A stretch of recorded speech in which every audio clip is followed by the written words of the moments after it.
1991 marked the beginning of a series of peace efforts. Of the most recent and well-known were the negotiations that took place in the summer of 2000 at Camp David with then-President Bill Clinton, PLO Chairman Yasser Arafat, and former Israeli Prime Minister Ehud Barak. The aftermath of their breakdown is perhaps the clearest example of the Israeli PR machine at work. There are two pieces of this narrative that the Israeli propaganda machine has been very effective in convincing everybody of. The first is that what happened at Camp David was that Barak made the most generous offer that any Israeli ever had or would make. Arafat answered with violence. The charismatic crusader for a Palestinian homeland has rejected what many thought was the best peace deal he could get, and he's failed to stop the terror. In fact, 2 years ago, Ehud Barak did lay it all out on the table. A Palestinian homeland, giving back over 90% of Jewish settlements, even a plan which divided Jerusalem. What was being offered to the Palestinians was an impossible deal that no Palestinian leader could possibly have accepted.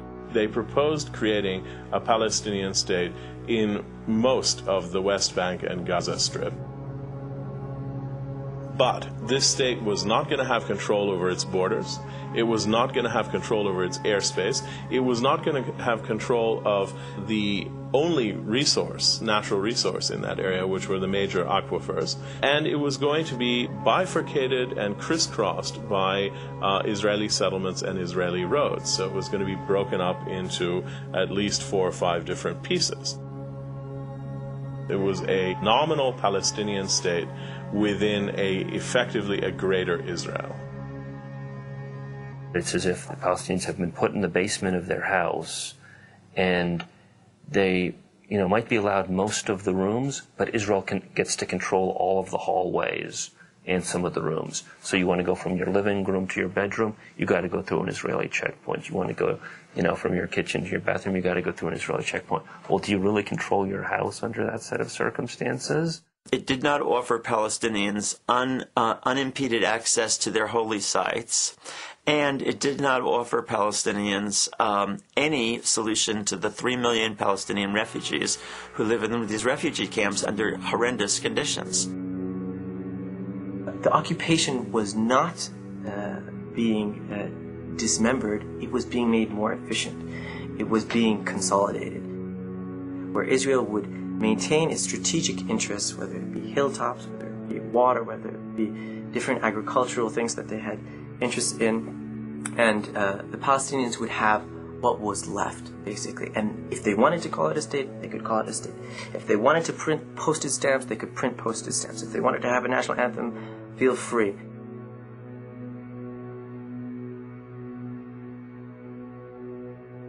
The second myth that the Israeli PR machine was able to spin was that Arafat, having rejected the deal of a lifetime, then incited the Intifada out of spite.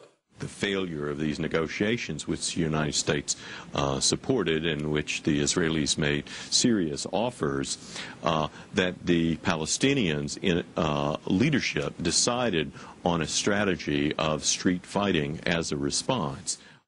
When this latest round of violence broke out, if you look at the editorials that ran in the big American newspapers, they overwhelmingly said that the cause of the violence was Arafat's rejection of the Camp David Accord, and they blamed the Palestinians, and they sided with Israel. This intifada had very little to do with Camp David, because on the ground, parallel to what the leaders were talking about, who had become so many talking heads as far as the average Palestinian was concerned, you had ongoing land expropriation, tree uprootings, road building. Settlements were being expanded at a quicker pace under Barak than they had been under Netanyahu. Unfair water allocation, by which many Palestinians in the summer and fall have approximately 2 hours of running water a week, when next door you can have a settlement with green lawns and a swimming pool. So what are people supposed to think? Rightly or wrongly, this said to people, this is not a peace process. And even if it is, by the time it's concluded, everything I have is going to be gone. It's going to be expropriated. So what's in it for me? On September 28, 2000, Ariel Sharon, then Israel's defense minister, sparked the Palestinian Intifada with a provocative visit to a site in Jerusalem, holy to both Jews and Muslims. Surrounded by hundreds of riot police, Sharon strode onto the contested sacred site as a demonstration of Israel's control of the area.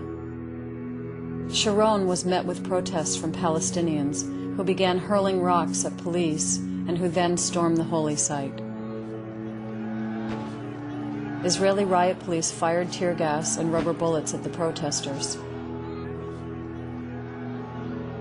The rioting quickly spread to other parts of East Jerusalem and to Ramallah in the West Bank.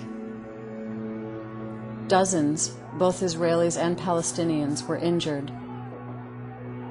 The Palestinian Intifada had begun.